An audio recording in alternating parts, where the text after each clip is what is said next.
Hey everyone, and welcome back to the channel. My name is Venus Green. Thank you so much for joining me today.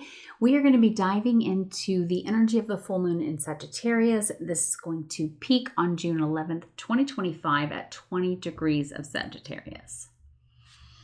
Now this week before, we've got this emotional pressure that's building all throughout the week. It's that sense that there's something that wants to be released or maybe even redefined, right? You're not imagining that pressure is building. This full moon is activating a truth that has been sitting just beneath the surface, and it's really ready to come out. Sagittarius is the seeker. It wants freedom, clarity, and meaning, but not just any meaning. It wants that kind of meaning that comes from your lived experience, not what you're told to believe. So this lunation is asking you, what story are you still living that no longer reflects your truth? And really, more importantly, are you ready to let that story go? This full moon also happens to be square the nodes of fate, which tells us it's not just emotional, but it's also karmic.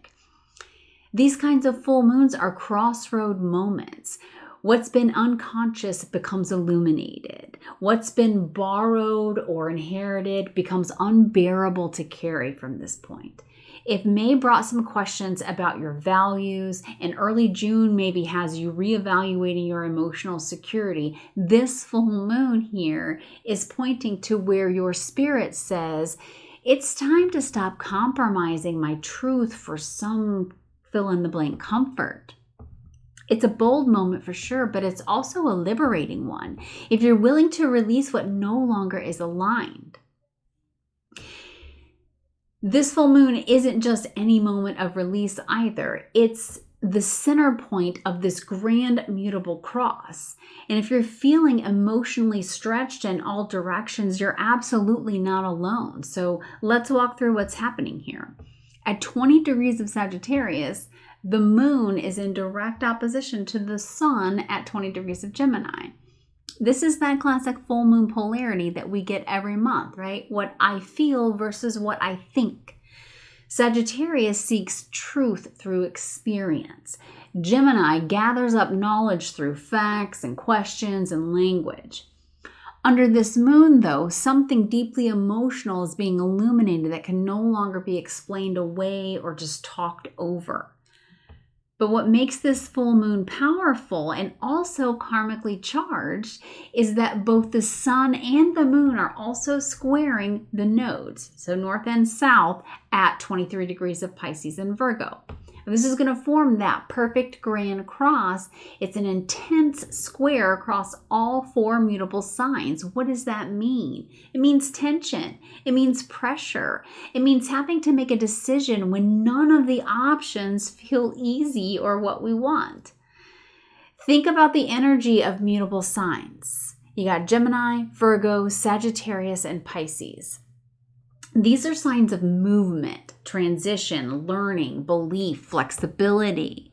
Too much of that mutability can feel like complete chaos. It's conflicting thoughts, it's unstable plans, emotional overdrive. This full moon is probably going to bring up a belief system that no longer fits your lived experience for some of you. For others, it's going to be a pattern of people-pleasing that keeps you intellectually busy but emotionally disconnected. And then others of you are going to have a moment of clarity where you realize that you have been living someone else's idea of truth, right? Not your own. And with the nodes involved here, it's not just an emotional moment, it's a spiritual pivot. So let's talk about what that Savian symbol means, because this one hits a little deep. 21 degrees of Sagittarius is what we're looking at. The full moon is 20 degrees and a little over. So this image is a child and a dog wearing borrowed eyeglasses. So think about that for just a moment. A dog and a child, right? Instinctive and innocent, trying to see through lenses that don't belong to them. This is about trying to make sense of the world using ideas and perspectives that were never even meant for us. It's about inherited beliefs. It's about borrowed language. It's about forced systems of meaning. This full moon is going to be your moment to put those glasses down and ask, what do I truly believe? What truth is my body always known, even if my mind hasn't been able to explain it? And then here we've got happening in the background some planetary weather that really helps to support this inner reckoning that we're having. So Mercury is in Cancer and it's squaring both Saturn and Neptune in Aries. That creates a fog of confusion, of mixed messages, emotional reactivity. And you may find it hard to express how you feel, or you might fear that the truth that you want to share won't be well received, right? Don't let that stop you. We've also got Jupiter newly in Cancer, and so this is also squaring Saturn and Neptune. It's amplifying the emotional stakes. We're caught between longing for emotional safety and the harsher realities of what's actually sustainable in our life. Now, if you have felt like you've been holding yourself back in some way, trying to shrink yourself down so that you can stay in this comfortable version of someone else's story or reality, this full moon is going to feel like that spiritual revolt that's happening. It's a gift though. It's not easy, but it's definitely clear. You don't need to know the whole story yet. You just need to know that you're ready to let go of the one that doesn't fit any longer. So then what do we do with all of this energy? This is not a moon that asks you to figure it out. It's a moon that's going to ask you to feel your way forward.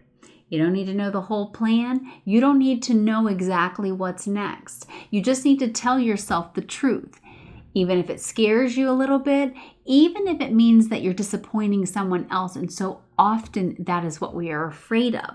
That's what we can't bear, is that disappointment from someone else, that heartbreak. Even if it means standing alone for a little while before you find your people, believe that you will. Now, here's something simple but also really powerful that you can do under this full moon, and that is to write down a belief or an identity that you've been carrying that no longer reflects who you are. Maybe it's something along the lines of, I have to be the one who keeps everything together or everybody together. My worth is tied to what I can produce or make. Or I don't have the option to change my mind. Whatever it is that comes up for you as sort of the standard or the default, let's write that down. Write it down on a piece of paper with a pencil and then burn it under the moonlight. As that paper turns into ash, you say this aloud. This no longer defines me. I release the story that is not mine, and I welcome in the truth that is. And you know what your truth is, so add it. Optionally, you could use a blue candle, something like a feather, possibly an arrow, some kind of symbol like that of Sagittarius that would help direct your energy toward your next spiritual destination, because you don't exactly know it yet, but that sends the message where it needs to go. Right? This isn't about arriving. It's about us realigning. Sagittarius is the teacher. It's the traveler, the philosopher. And this full moon is really your invitation to become your own guide again, to live by the truth that is alive, flexible, and felt, not something that you've been forced to memorize or you chose to memorize even. Now, if you're feeling really overwhelmed by all the cross currents around this time, take a moment to breathe. This grand cross is real, but it's not really here to trap you. It's here to help you break free from those things that provide false clarity and to step into some deeper wisdom. All right, I want to thank you so much for watching. Until next time, trust the part of you that already knows the way. Blessed be.